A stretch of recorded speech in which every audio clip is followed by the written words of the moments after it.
뷰를 상속해서 우리 그래픽을 그리는 과정을 같이 해보고 있는데요. 이번에는 이 페인트라고 하는 객체에 대해서 한번 알아보도록 하겠습니다. 이 페인트라고 하는 객체, 여기 보면 페인트 객체에다가 우리가 어떤 속성을 이렇게 부여할 수가 있는데, 우리가 컬러 값, 색상이라고 하는 걸 한번 부여를 해봤었죠. 근데 색상 외에도 여러 가지 다른 정보를 부여할 수 있고요.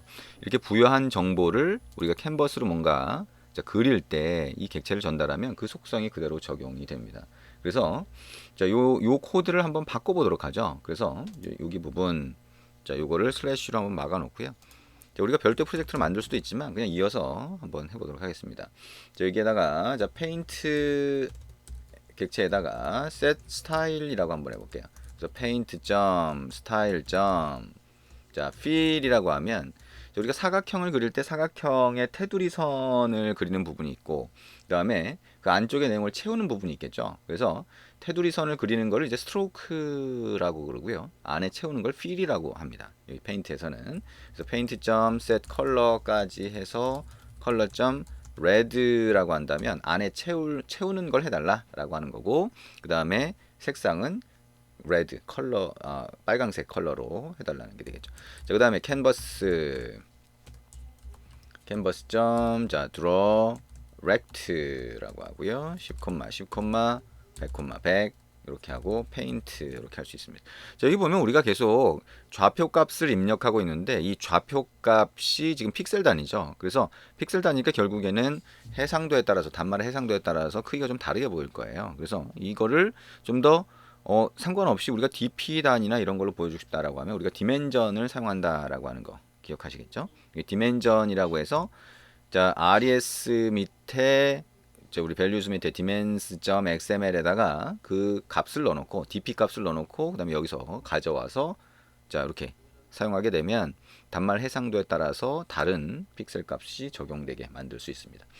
그 밑에 한번 또 해볼게요. paint.set style이라고 하고요. paint.style. stroke라고 하게 되면 우리 선을 그리는 부분을 얘기하는 거예요. 그래서 paint.set stroke width, 선의 굵기도 지정할 수 있구나. 2.0f라고 하고요. paint.set color라고 하고, color.green 이렇게 한번 해봅니다. 그 다음에 canvas.draw rect라고 하는 메소드를 똑같이 호출하는데, 이렇게 좌표도 똑같죠? 페인트까지 이렇게 되는데, 이번에는 스트로크라 해서 선을 그려주는 그런 형태가 되겠죠.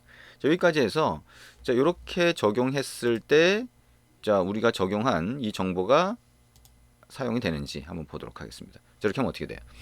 여기 좌표 값이 바뀌었으니까 이렇게 될 거고요. 안에 빨간색으로 채워주고, 여기 그린색, 녹색으로 테두리선이 만들어진 것을 볼 수가 있습니다. 너무 작죠? 이걸 좀 크게 키워서 할 수도 있고요. 그럼 좀 키워볼까요? 이거를 10.f로 하고요. 10부터 300까지 한번 크게 만들어 보겠습니다. 굵기, 선의 굵기도 10으로 만들었으니까 선이 좀 굵게 보이겠죠? 선이 굵게 보이는 그런 상황까지 한번 만들어 보면 되겠네요. 실행을 했고요. 그러면 확실하게 보이죠? 아까하고 다르게 선이 굵게 이렇게 됐으니까 이렇게 되는구나 라고 하는 거 확인할 수가 있을 겁니다. 그리고 우리 거기 책에 보시면 여러분이 그 스타일 같은 거 여러 가지 샘플이 있을 거예요. 그 샘플을 가지고 한번 해보시면 되고요.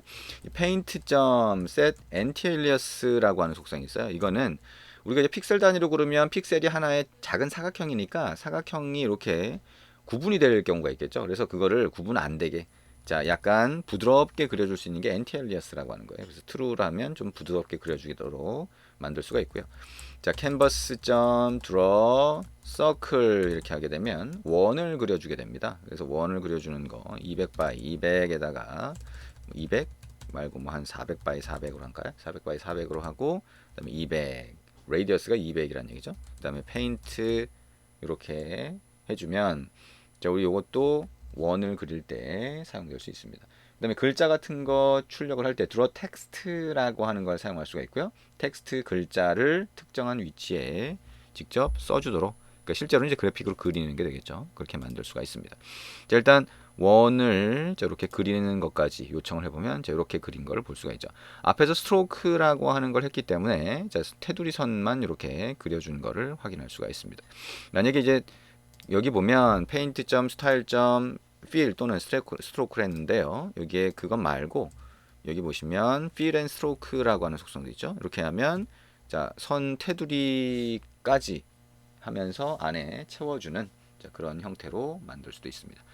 자, 나머지 여러분이 자, 거기 책에 나와 있는 다른 속성들 그건 한번 이런 거구나 라고 이해해 보면서 자, 글자도 그려보고 타원도 그려보고 해보시면 될 것 같습니다. 그 중에 여러분이 이제 조금 관심 갖고 한번 보실 거는 패스라고 하는 거하고 비트맵이라고 하는 거예요. 패스라고 하는 거는 좌표가 하나가 아니라 이렇게 사각형이 단순한 게 아니라 자, 계속 바뀌는 이런 곡선들 있죠. 하나, 둘, 셋, 넷 좌표가 여러 개 연결되는 이런 선, 뭐 멀티 라인이라고 할 수도 있고, 자, 뭐 여러 개 폴리라인이라고 할 수도 있고, 자, 뭐 여러 가지 이름으로 부르긴 하는데요. 어쨌든 그걸 이제 패스라고 하는 객체를 이용해서 좌표를 여러 개 넣어가지고 그렇게 선을 그릴 수도 있고요.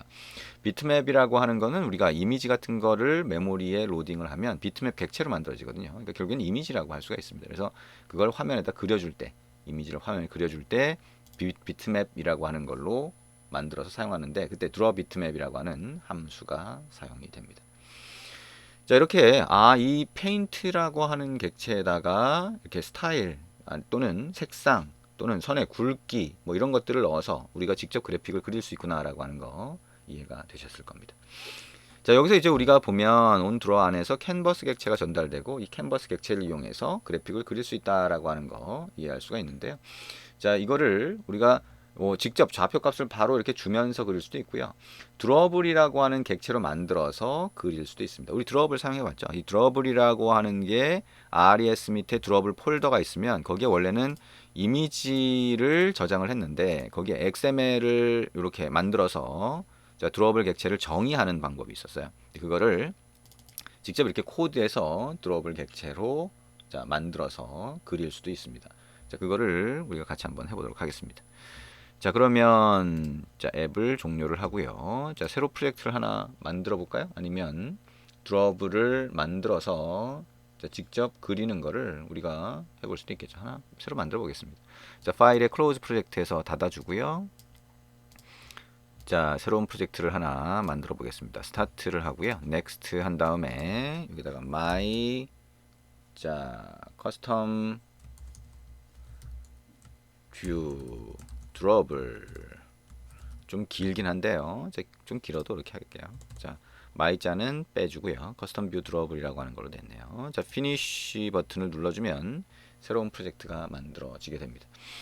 자, 그러면 이제 새로운 그 클래스를 뷰를 상속해서 만들어주죠. 오른쪽 마우스 버튼 눌러서 New라고 하고요. 자바 클래스 그 다음에 자, 커스텀 뷰 드러블이라고 하고요. 슈퍼 클래스는 뷰로 해줍니다. 안드로이드 뷰 패키지 안에 있는 뷰가 되겠죠. 이렇게 하고 OK 눌러줍니다. 자, 그러면 이렇게 자, 생성자를 하나 만드시면 되겠죠. 오른쪽 마우스 버튼 눌러서 Generate Constructor라고 하고요. 생성자는 기본이 우리가 두 개를 사용을 합니다. 자, 여기 안에서 init이라고 하는 거 함수를 호출하도록 만들어주고요. 여기도 init 컨텍스트 객체를 전달하도록 만들어줍니다. 자, public void init이라고 하는 함수를 하나 정의하면 되겠죠. 자, 여기 init 안에서 우리가 필요한 작업을 해주도록 합니다. 자, 일단 드러블이라고 하는 게 있는데 우리가 자, 드러블을 만들어 보도록 할 거예요. 그래서 일단 자, shape 드러블이라고 하는 거, shape 드러블이라고 하면 드러블의 종류 중에서 우리 사각형이나 원이나 이런 것들을 이제 shape라고 부를 수 있는데 그거를 그려줄 수 있는 객체, 드러블 객체를 shape 드러블이라고 할 수 있습니다. 자, upper 드러블이라고 하는 이름을 하나 만들고요. 그 다음에 shape 드러블, shape 드러블까지 입력하고요. 그 다음에 lower 드러블 이런 이름으로 변수 선언을 먼저 한번 해보겠습니다.